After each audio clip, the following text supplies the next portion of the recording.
Tonight, the prospects of peace in Ukraine shattered once again. A temporary ceasefire to evacuate two cities broken. Russia ramping up its attacks across the country as Ukraine takes down some of its aircraft.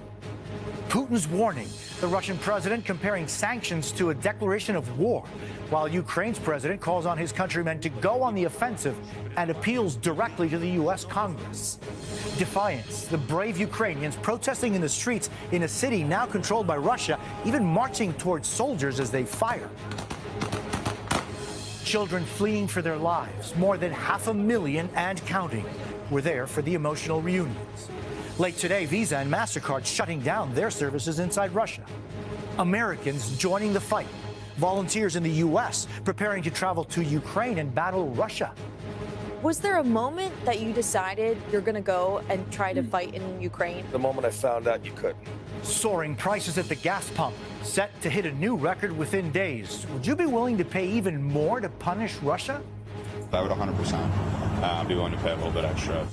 And more than just a flower, the symbol of hope uniting much of the world behind Ukraine.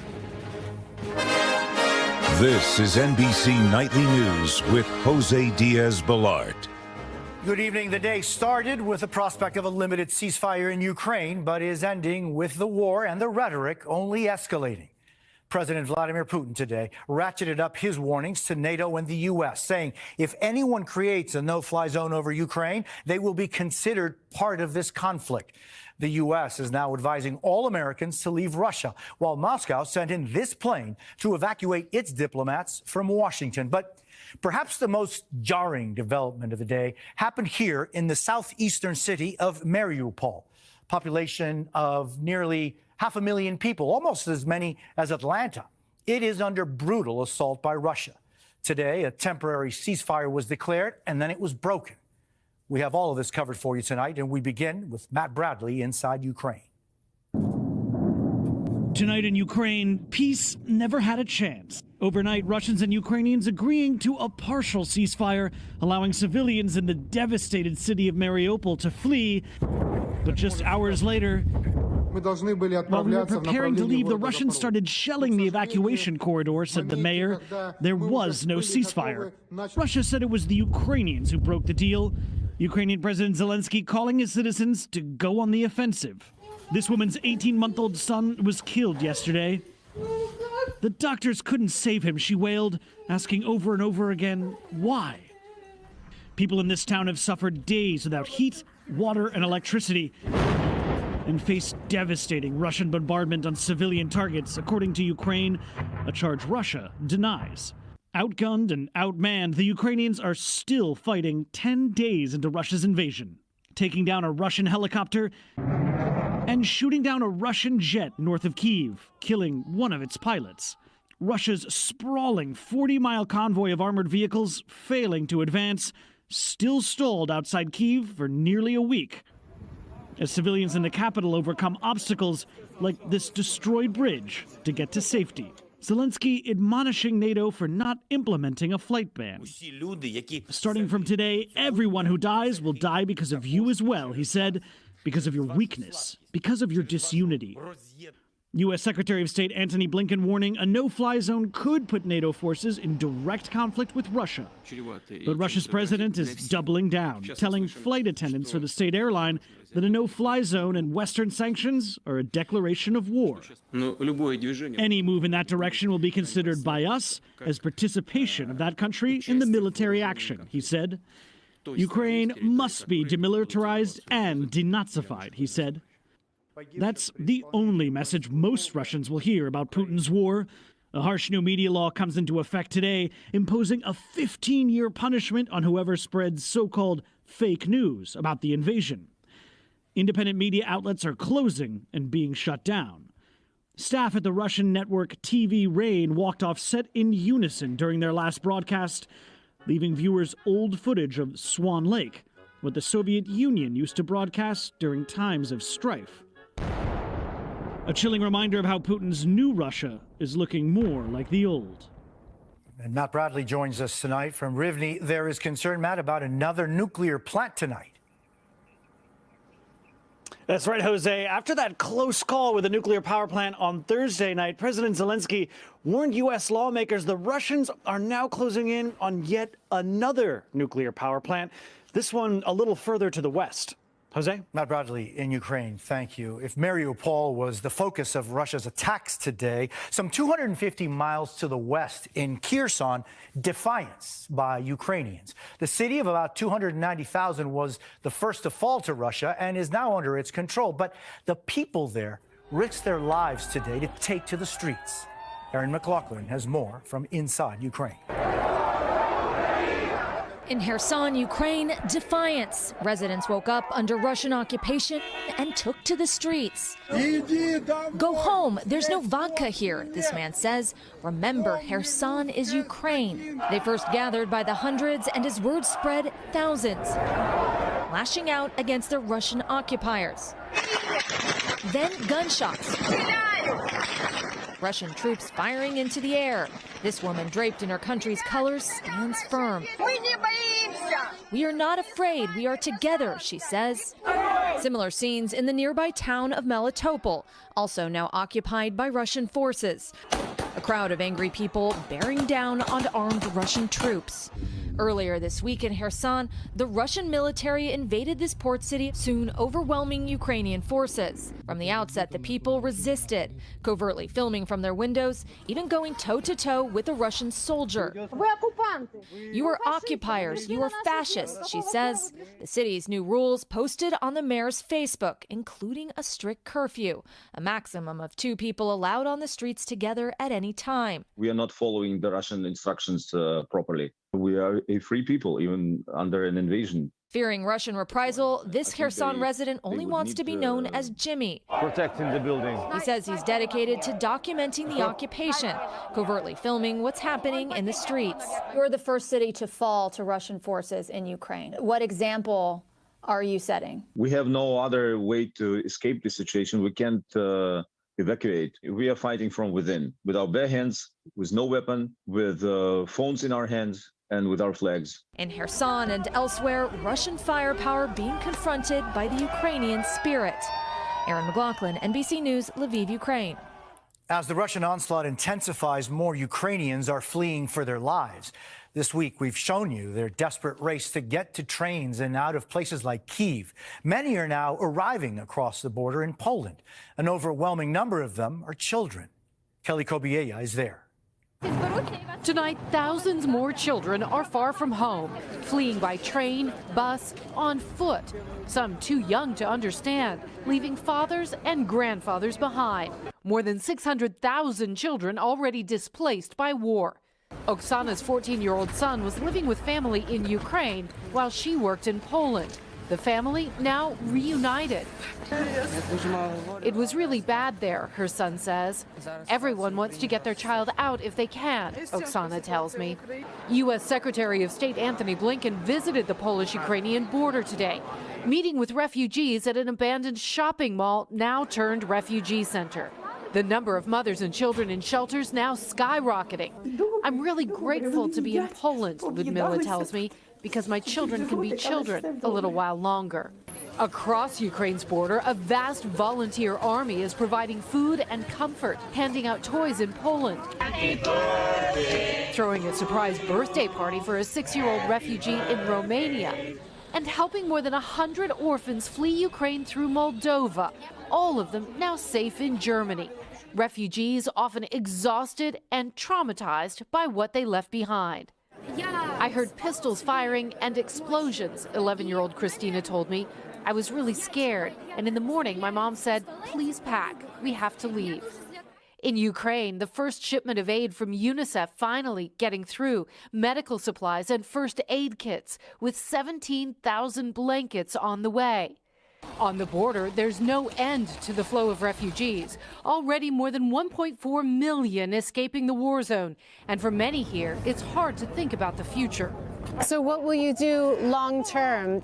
I don't know. I just wanted to escape, to help my kids. That's why. And now I don't know. I feel in my kids' eyes safe. Anastasia and her 2-year-old son Sergei fled Odessa, the city now braced for a Russian attack. For the war to stop, she tells me, so we can go home. And Kelly joins us across the border in Poland, where volunteers, Kelly, have been working around the clock to help refugees coming in. That's right, Jose. But some of those volunteer groups now say they are overwhelmed and they need more government help. Jose? Kelly Kobiella, thank you.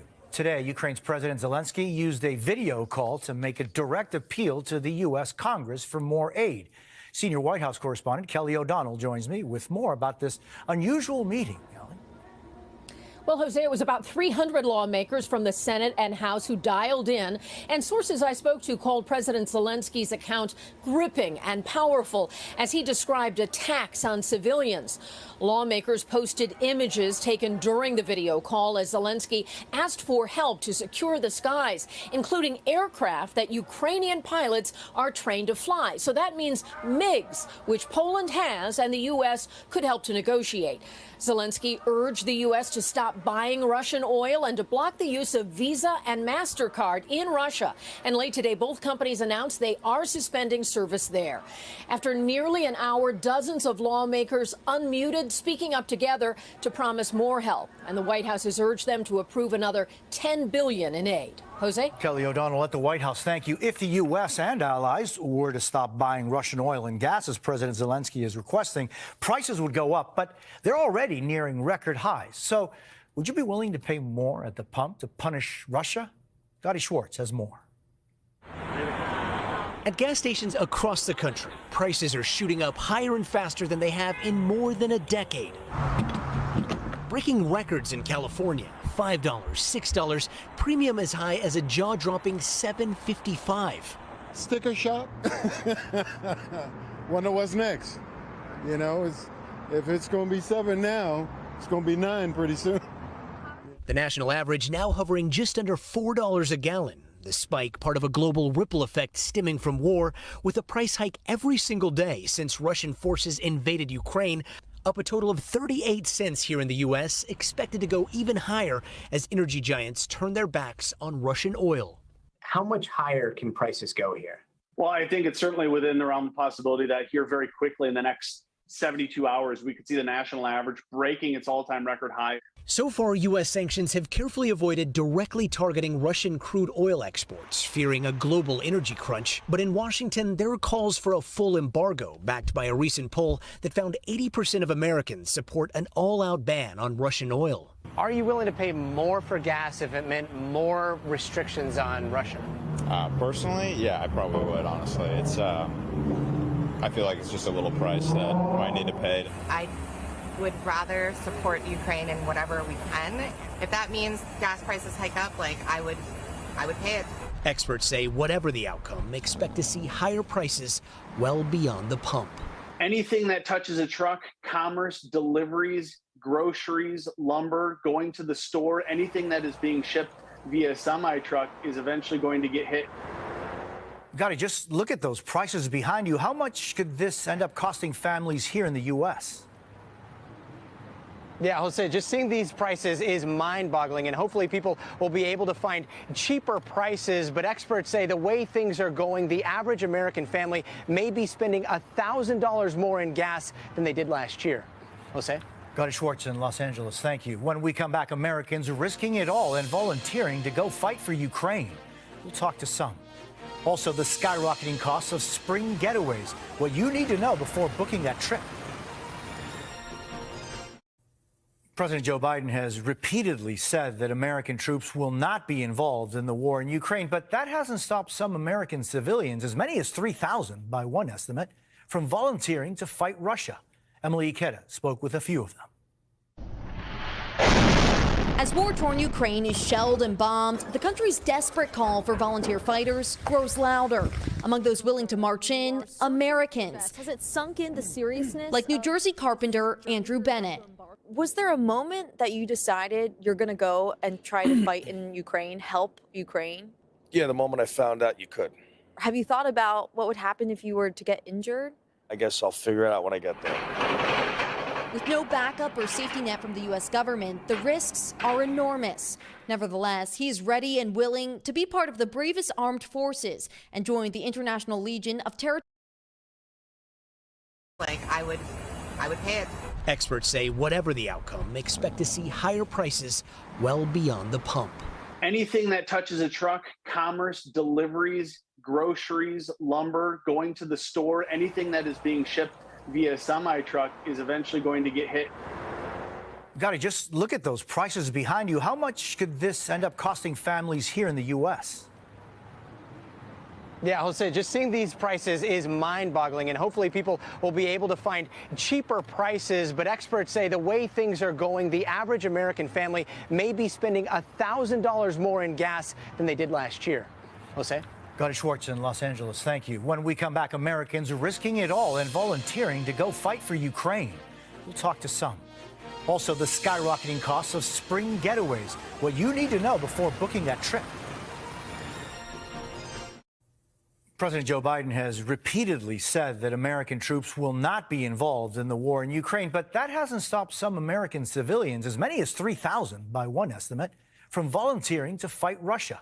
Emily Ikeda spoke with a few of them. As war-torn Ukraine is shelled and bombed, the country's desperate call for volunteer fighters grows louder.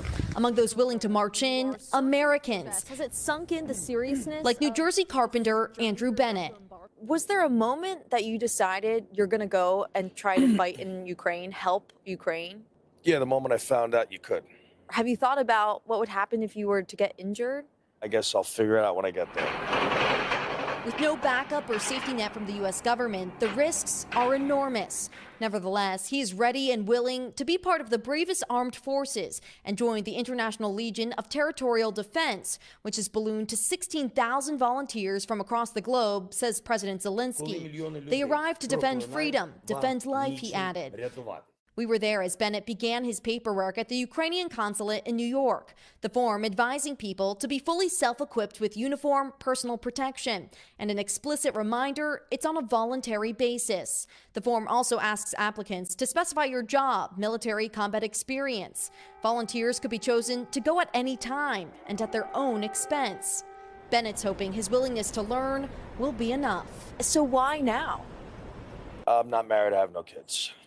So I'm getting up there in age. I'm still able-bodied. For many American volunteers like Andrew Bennett, they have no ties to the Eastern European country, yet they feel compelled to make a difference, even as the U.S. State Department urges Americans to avoid Ukraine. The extreme danger there not lost on Marine combat veteran and father of four, Dennis Diaz. If I were to die over there in Ukraine, then guess what? My children will know that I paid the highest price to be able to stand up and fight for what's right. An unshakable determination inspired by Ukrainians' desperate fight for freedom. Emily Ikeda, NBC News, New York. Coming up, why it's going to cost you a lot more to travel these days, what you need to know before you book. Traveling to popular spring break destinations will cost a lot more this year, and that's if you can get a reservation. Carrie Sanders on skyrocketing demand and how you can still find a deal. What's over there? The Davenport family has been cooped up for 23 months, but this spring they're finally headed on vacation. All 18 of them to Disney World. I do feel like there's going to be this kind of like emotional relief going on when our kids can get with their cousins. Hotel bookings reveal this month much of America will be on vacation and will be shelling out top dollar. For those lucky enough to have kept their jobs during the pandemic, savings accounts have swelled a mind-boggling $3.7 trillion, money that's now burning a hole in Americans' pockets. On Florida's Rosemary Beach, rooms at the Boutique Pearl Hotel start at $460. For the rest of this month, almost every room booked. There's that demand that's out there, and more hotels are open, and people are looking to get to the beach. And people are just sick and tired of the pandemic? Sick and tired of the pandemic. Hotels, rental cars, and airfares all skyrocketing. Airline tickets expected to climb 7% a month for the next 4 months. Prices not seen since before the pandemic. And Russia's invasion of Ukraine could push those prices higher. With the war showing no sign of stopping or slowing down anytime soon, I think it's much more likely that oil will stay at or above $100 a barrel, and that's going to end up being felt in the form of higher ticket prices. The Gaston family opting to drive from New York to Panama City Beach, Florida. That was almost, what, $3,000? Yeah, just to fly? $3,000 just to fly and rent a car. Right. But experts say there are still deals to snag this spring break, with many Americans flying to Europe canceling their trips, now nervous because of war. If demand stays soft, I think you could really see airlines starting to slash the price in order to sell many of those flights for this spring and summer. But no matter where you go, the time to act is now. If you wait, are you going to get a better deal? No, not necessarily. It is always book early. Book early, and this spring break, expect crowds. Kerry Sanders, NBC News, Rosemary Beach, Florida. Still ahead, flower power, the beautiful way the world is showing its support for Ukraine. Back to our top story now, and the movement taking root and blooming across the globe to show solidarity and support for the people of Ukraine. Amid the darkness of war, a global symbol of solidarity has emerged. Sunflowers, representing unity with Ukraine. The nation's official flower, now taking a special place in the hearts of those desperate to help Ukrainians under attack. Like at Bednar's Farm in Boynton Beach, Florida. This weekend, donating profits from all sunflower sales to the Global Empowerment Mission helping Ukrainian refugees. We feel how much those people are hurting and what they're struggling with. We want to do our part as farmers to help them. In Reno, prayers and protests by those determined to make a difference. We want to show our love for the people of Ukraine. We come here in peace to show that we care.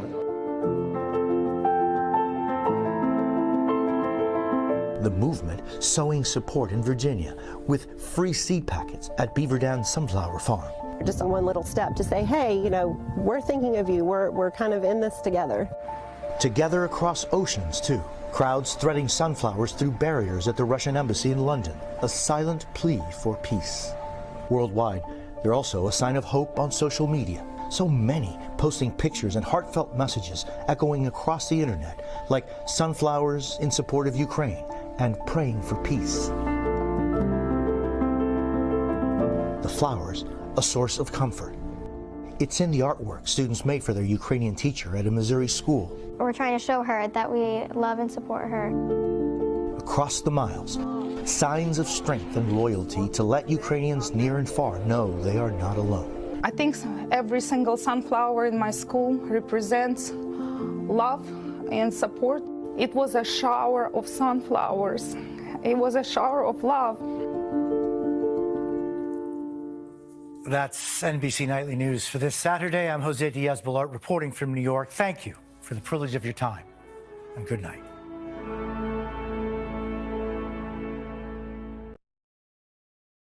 Thanks for watching our YouTube channel. Follow today's top